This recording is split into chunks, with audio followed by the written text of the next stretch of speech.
And we started making names right away. And I loved it. I was robbing drug dealers, taking their gold right off their neck. And the shit we did, who's going to call the police on you? A drug dealer? I can identify with anything that was normal, to be honest with you. But I was born and raised in Brooklyn, New York. Yeah. 99% of the time, you're going to disappear. Just like the Donnie Brasco situation with Lefty. Yeah, because the reason why, they figure it this way. You brought this guy around, he ratted on everybody, now he ratted on you.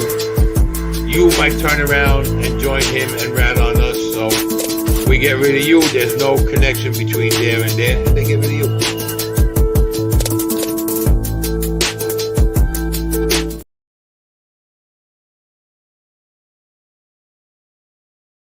Welcome to this episode of Chattin with Staxx. I'm your host, Bill Staxx, and today we're going to talk about the mother and daughter duo that methed up. Before we get started, make sure you hit the like, subscribe, and notification bell so you can get my videos every time they drop. Thank you all for joining me. I really appreciate you taking the time. Today, we're going to talk about a mother and daughter who were arrested for meth trafficking in Florida. What's up, Richard? How are you? Cindy, how are you? I appreciate you taking the time to watch my show. I'm working on a new intro. It's pretty it's different, something different. Today we're going to be talking about this mother and daughter who were arrested. Now, they were driving on their way home from somewhere. I'm not really sure of the details, but they got pulled over for expired tag. And when the police pulled them over, they found drug paraphernalia in the car. It was viewable. Here's the mother and daughter duo. Not very clear picture, but here's, I believe this is the daughter. I believe this is the mother. But we're going to get into this story, and here's a picture of what they found in the car, some of the loaded syringes and things. Let's get down to the story. So, methed up and found out. Sheriff in Florida announces arrest of mother and daughter duo. Port St. John, Florida. A mother and daughter were arrested after expired tag led to a traffic stop and discovered drugs, authorities said. Broward County Sheriff's Office. Broward County is somewhere you don't want to fuck around either. They were pulled over, Michelle Cannon and her daughter Jasmine Cannon, on Saturday. During the traffic stop, Guzman reportedly saw drug paraphernalia in the vehicle and found a lockbox with weighing scales and a crystal-like substance near the driver's seat. So they found this in the lockbox. And sheriff's office did a field test on the substance, and it tested positive for methamphetamines with a rough weight of 17.6 grams. That's a lot. It's like over a half ounce. Used syringes, including one that had a yellow liquid that tested positive for fentanyl. Crazy. A search of Jasmine, the daughter, reportedly revealed she had a little less than a gram of meth and a used syringe on her. This is the daughter, I believe. This is the mother. They were in the car. They got pulled over for expired tags. Hello, Maureen. How are you? Italian Stallion. What's up, bro? Thanks for joining me this morning. Appreciate you guys. You always have a cool intro. Well, I got a really cooler one coming.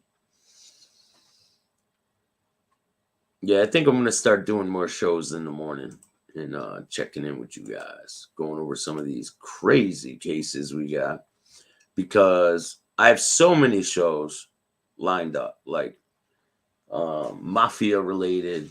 I know you guys like the true crime stuff. Let me show you guys something real quick. You guys like mob content, right? Some of you are here for the mob content. Well, I got some major mob content coming.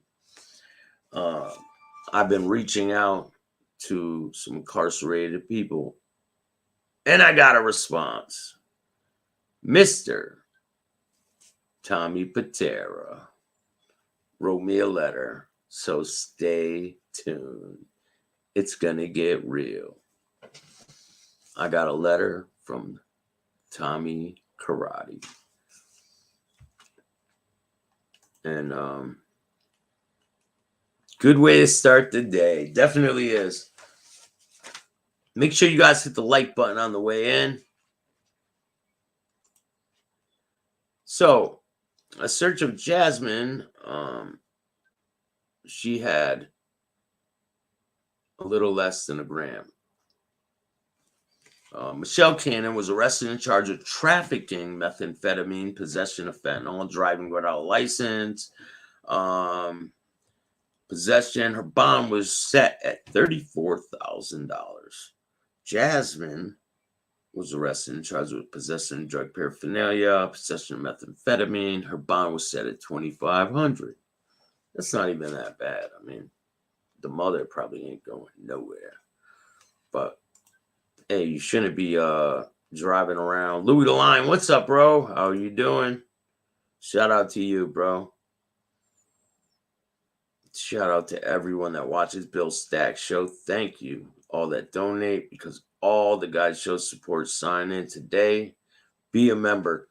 Definitely, I appreciate you saying that, man. Please go check out the membership. I'm going to be dropping some exclusive interviews, some exclusive footage, and things you will not see anywhere else. You won't see them anywhere else on the internet. I have some exclusive stuff that I can start posting on there.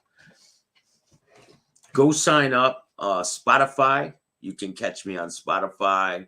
You can catch me on a whole bunch of different apps. And go check out Blood on the Razor Wire. This dude's doing it big. He's starting to get really big, and things are starting to grow. Go check out his TikTok. Go follow him. Instagram, Facebook, TikTok. Go check him out. There's a couple other stories I want to talk about. The news has been insane lately. It seems like the world is on the verge of I don't know.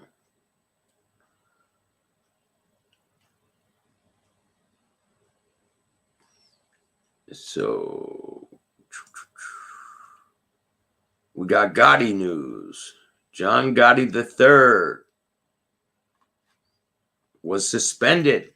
He is suspended from boxing for 6 months in Florida. He cannot box for 6 months in Florida. So we'll see what happens. I mean, honestly, you want my honest opinion about the whole situation? They should have never been in the ring together. The bottom line. And now it's causing a bunch of tension. It's unnecessary, a lot of it. If you guys can donate to the show, I really appreciate every penny. Goes right back into the show. And I can start taking things to another level. A lot of these cameras and things like that cost a lot of money.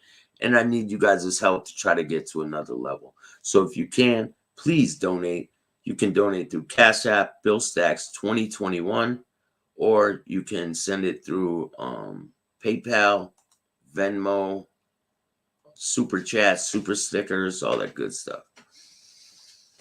But I'm not going to end the stream if you don't donate. Okay?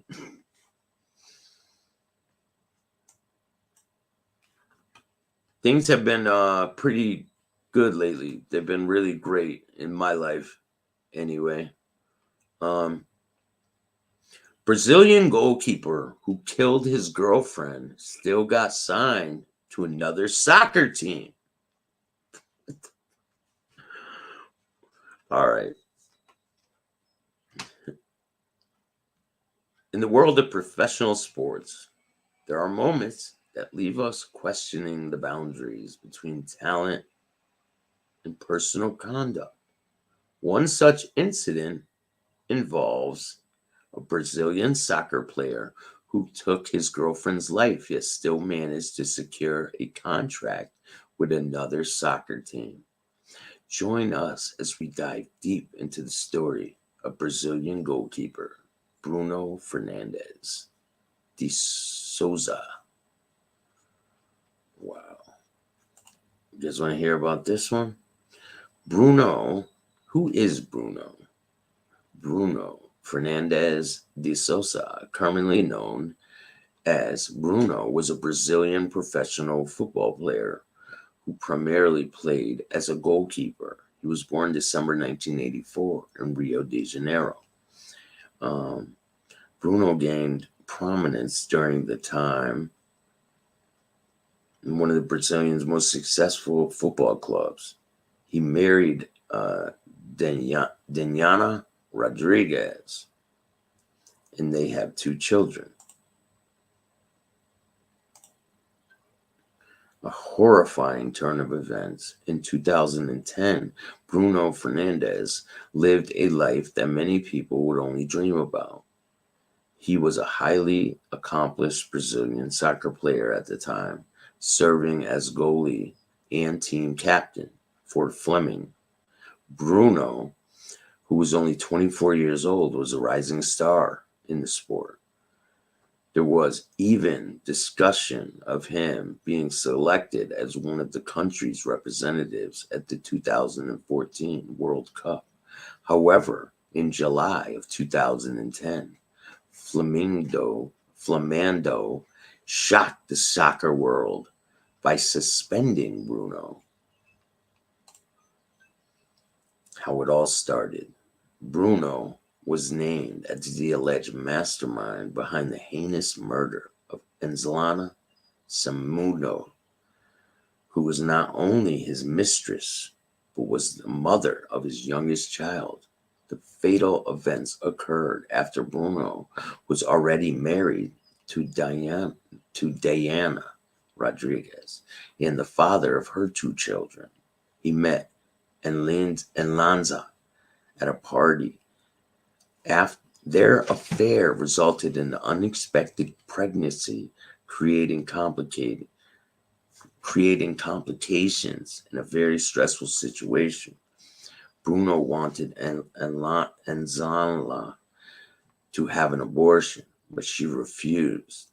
Bruno ended their romance. She looks young too. Child support payments. After Enzana gave birth to a son in February of 2010, Bruno refused to recognize paternity. In response, we'll call her E, because I can't pronounce that name, initiated a paternity suit.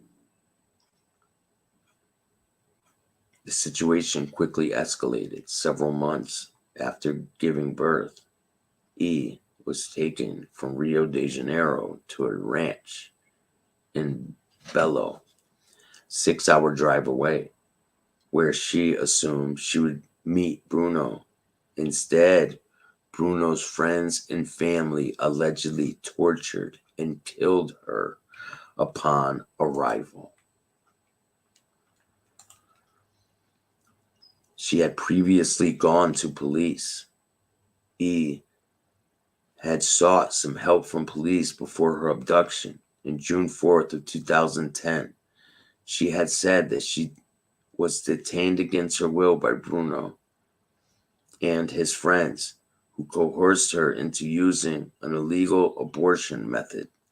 During the time, Bruno allegedly exhibited his violent side by threatening E with a gun to her head.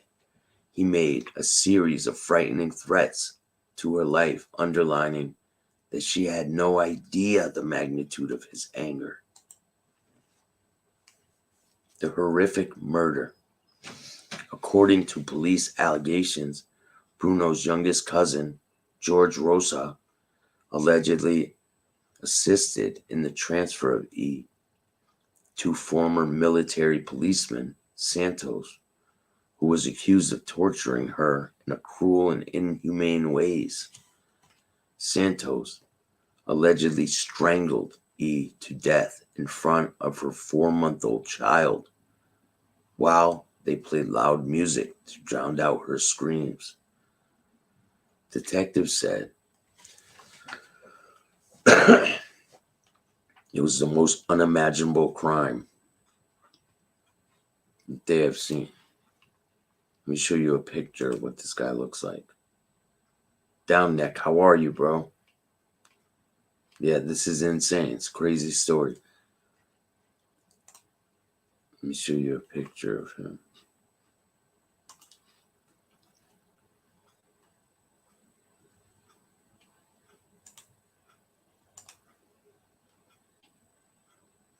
All right, convicted. I'll show you a picture in a little bit. Convicted of the murder. Here, I'll get a picture right now so you can see it while I read this.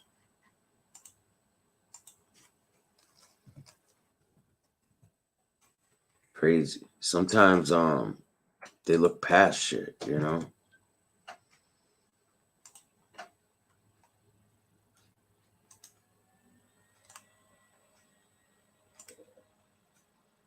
I'm going to show you guys what he looks like now in prison. Well, I don't even think he's in prison, to tell you the truth. We're going to read the rest of this story and find out what happened. But he obviously got signed to another deal with another soccer team, so it's insane.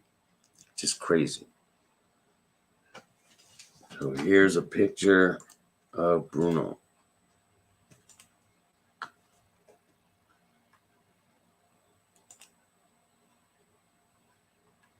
And this is him when he got arrested. This is him in court.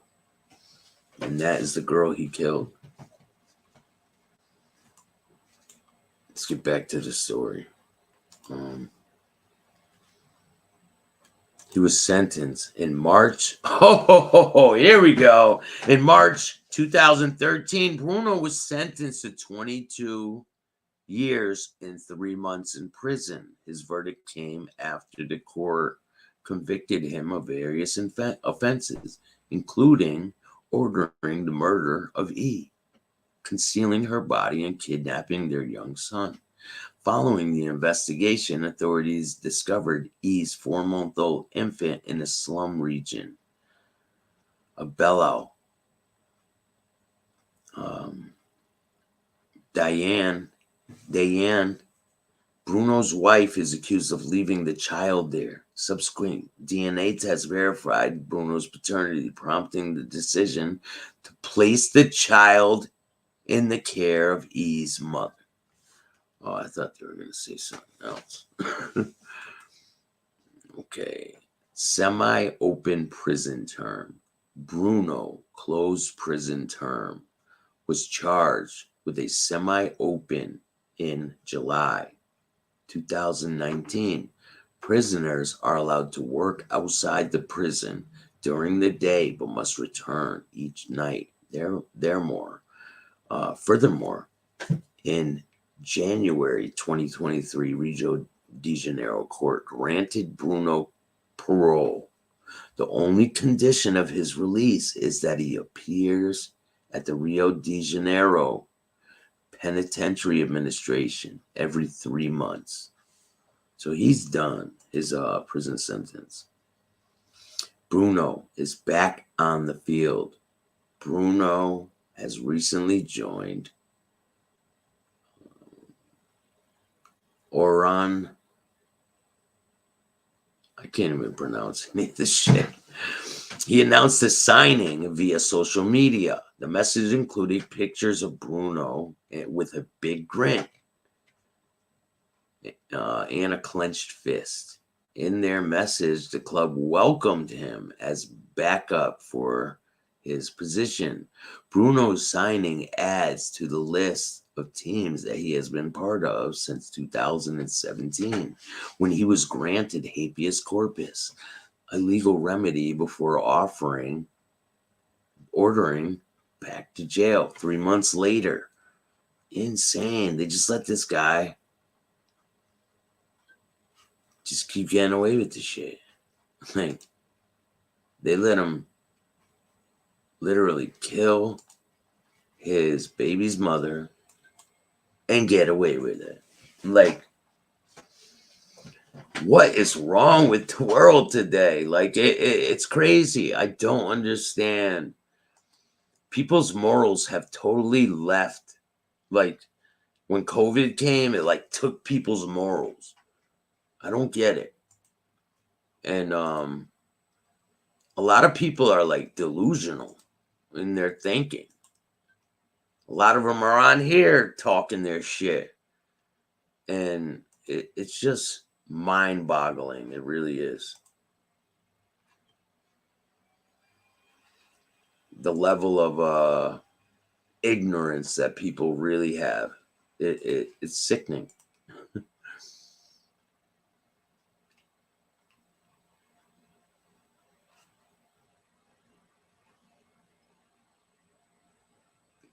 Yes, I did, down neck. I told Carrie. Shout out to Carrie Van Diver. I'm going to have her back on soon. She's in her new place on Long Island. It's a nice place, too. They left her child. Crazy. Yo, Louis the Lion, man. Thank you for that. I appreciate that. If anyone would like to donate to the channel, you can donate through Cash App, PayPal, Venmo, Super Sticker, Super Chats, all that good stuff. Every penny that comes to the show helps tremendously. All these cameras and everything else all costs a lot of money. And I got to try to put together some trips to go to some other places. So I just need to get funding for a couple things. And I'm close, though. I'm close to going on my next adventure. And you guys will be there to see where I'm going to be going. It's like Where's Waldo, but it's Where's Staxx. No problem. I'm going to be doing a show about bikers, too. It's going to be a show. I'm going to be joined by a guest, a 1%er. And we're going to be talking about what's going on in the biker community. How the mainstream media is trying to turn motorcycle clubs into gangs. But there's a lot of members out there. You might as well just join a gang because you act like you're in a gang. A lot of them motorcycle club members act like they're in a gang. Hence, Jersey. He acted like he was in a gang. And oh,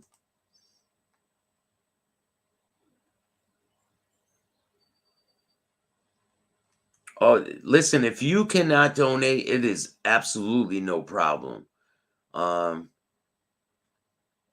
Robert Mack, what's up? How are you? If you can't donate, I totally understand. And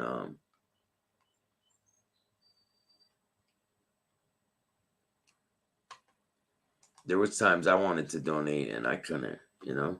It's just, it's life. Life's rough, right? Life is hard for everybody right now. And hopefully things get better soon. But the way the world's looking is pretty crazy. But I have some guests that are going to be joining me this week and next week. I have Nafsika and T-Paz. Her name is Nafsika and T-Paz. She has a TV show. She had a TV show on A&E. She has an organic cheese brand. She's about healthy living and things like that. I'm going to bring her on. We're going to talk about her project she has going on. And she was on Dateline recently for one of them, those when they have those episodes on Dateline about those people who are scamming people. She's on one of those episodes. So I'm going to bring her on my show soon, and we're going to talk about why she was on Dateline and what was the reason leading up to all of this. And we're going to find out what she has going on and what she's going to be doing in the future. So we got that one. Shout out to Jason Reinhardt. He's going to be joining me soon. And we're going to chop it up. I'm going to start doing some more live shows for you guys. I know I don't do a lot. I try to, I release a video every single day. If you guys don't know, I try to release an interview every day. Sometimes I'll skip a day here and there, but I have over 1,500, I think 1,500, I can check. Over 1,500 interviews that I have done in 2 years. So if that doesn't show dedication, I don't know what does. Sometimes I'll get 2, 3, 4 interviews done in one day, but I have a lot stacked up. Matter of fact, let me check. See what I got on deck for interviews.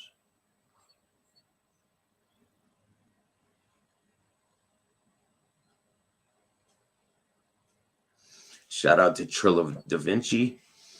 If you guys haven't seen that interview, go check it out.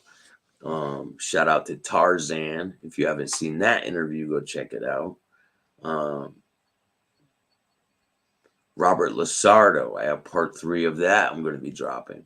Go check out part 1 and part 2 of that interview. I'm going to be dropping.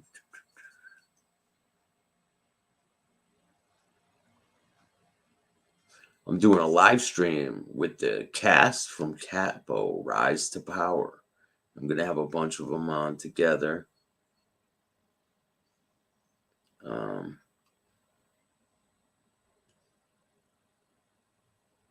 I got the Rochester Mafia.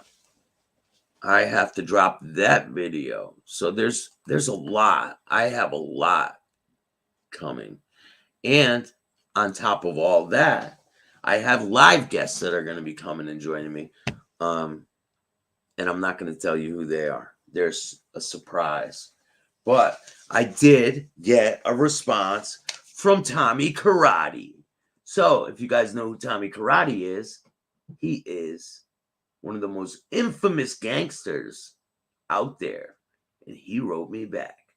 So you guys will see what that's all about. And I have other people I'm in contact with. So I'm going to be dropping some exclusive content very soon. Maybe tonight. I'll make some calls and see what's going on, if we can get that going. But I guarantee you, when I do this show that I'm talking about, all the mob podcasts, all the mob news outlets will take this content from me. I guarantee you. Mark my words. But if you guys like this type of content, make sure you hit the like, subscribe, and notification bell so you can get my videos every time they drop. And if you don't, then too bad. Start your own podcast. And remember, don't be a bitch.